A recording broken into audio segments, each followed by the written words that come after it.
कोई देशवासी ये कल्पना कर सकता है कि सुप्रीम कोर्ट द्वारा जजेस को किसी राज्य की सरकार में वहाँ के मतलब जनता उनको बंदी बना लेगी, ये जनता बोल रहे हैं। जो उनके हौसले कितने बुलंद हैं। सरकार जब तक पूरी तरह से शामिल ना हो तब तक कोई इतनी बड़ी हिम्मत नहीं कर सकता कि किसी जज को जो सुप्रीम कोर्ट द्वारा सीजीए द्वारा अपॉइंटेड हो उसको बंदी बनाने की कोई हिम्मत दिखा सकता है। इन्हें चंडी पाठ की याद चुनाव से कुछ समय पहले ही आएगी।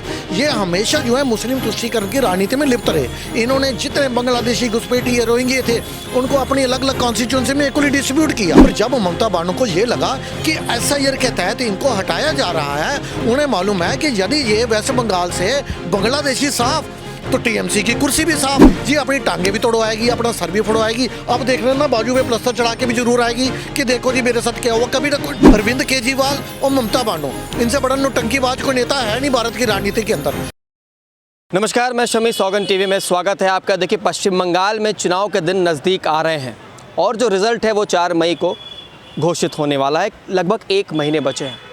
इन दिनों पश्चिम बंगाल से मालदा से जिस तरीके से खबरें आई कि वहाँ पर जजों को, न्यायिक अधिकारियों को बंदी बनाया गया आम जनता के द्वारा, क्या वहाँ पर कानून व्यवस्था ठीक नहीं है? वहाँ की कैसी प्रशासन है जो कि न्यायिक अधिकारी को छुड़ाने के लिए सीजीआई सूर्यकांत जी को जो है फ़ोन करना पड़ता है, उनको इन्वॉल्व होना पड़ता है। आम जनता की राय जानेंगे, क्योंकि जिस तरीके से चुनाव के दिन नज़दीक आ रहे हैं, राजनीति भी तेज़ हो रही है और जो सत्ता पक्ष विपक्ष एक दूसरे पर आरोप प्रत्यारोप भी लगा रहा है। तो ममता बनर्जी के राज में वहाँ का प्रशासन कैसा काम कर रहा है? अरोरा जी, पहले ये बताइए आप।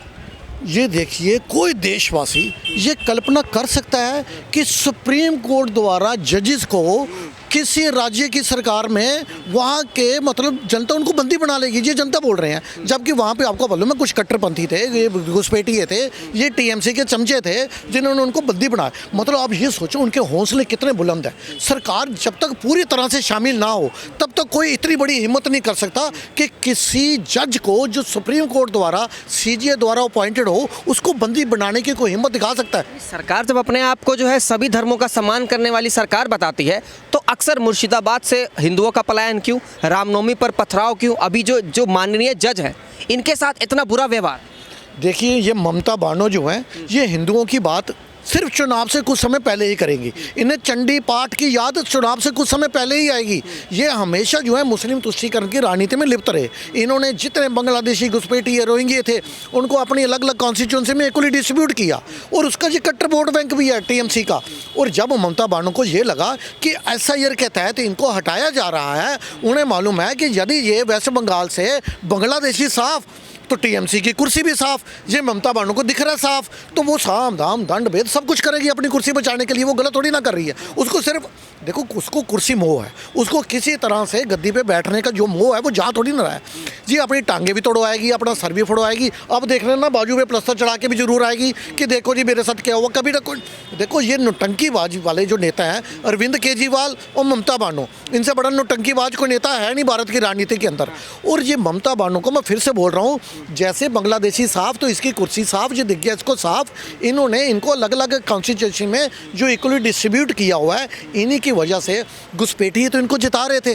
लेकिन जब उनसे एसआईआर के तहत उसके बाप दादाओं के जब नाम नहीं निकलेंगे और एक एक एड्रेस के ऊपर जब 70 मतदान उनके वो वोटर पाए जाएंगे, एक ही समुदाय के पाए जाएंगे। जी, आरोप ये लगा रही ममता बनर्जी ये सब बीजेपी करवाती है ना, ये सब ममता बनर्जी ने किया ही नहीं है, उनके कानून में हुआ ही नहीं है। ये तो राजनीतिक आरोप है। चलिए, यदि मैं मान लेता हूँ आपकी बात, ये बीजेपी करवा रही, बात नहीं ममता जी की बात, चलो ममता जी की बात 1 मिनट के लिए मान लेते हैं। यदि ये बीजेपी करवा रही है तो भारत में कानून भी है ना।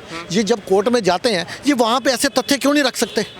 यदि आपके पास कोई ऐसा सबूत है, यदि कोई बांग्लादेशी घुसपैठी रोहिंग्या के नाम कट रहे हैं, यदि किसी का गलत नाम काटा है, तो आप ऐसा कीजिए, कोई 50,000 5,000 लोगों को इकट्ठा कीजिए और जंतर मंतर पे धरना दिलवाइए, दिल्ली में लेकर आइए और ये बताइए सभी मीडिया को बुलाकर इन लोगों का गलत नाम काटा गया। ये नहीं बता सकते। यदि किसी का गलत नाम कटेगा तो वो अपना सबूत दे और अपना नाम जुड़वा ले।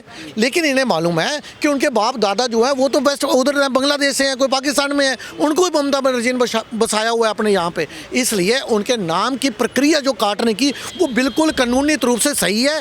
कोई सबूत नहीं है टीएमसी के पास, इसलिए जो कोर्ट में जब भी दरवाजा खटखटाते हैं इनको मुंह की खानी पड़ती।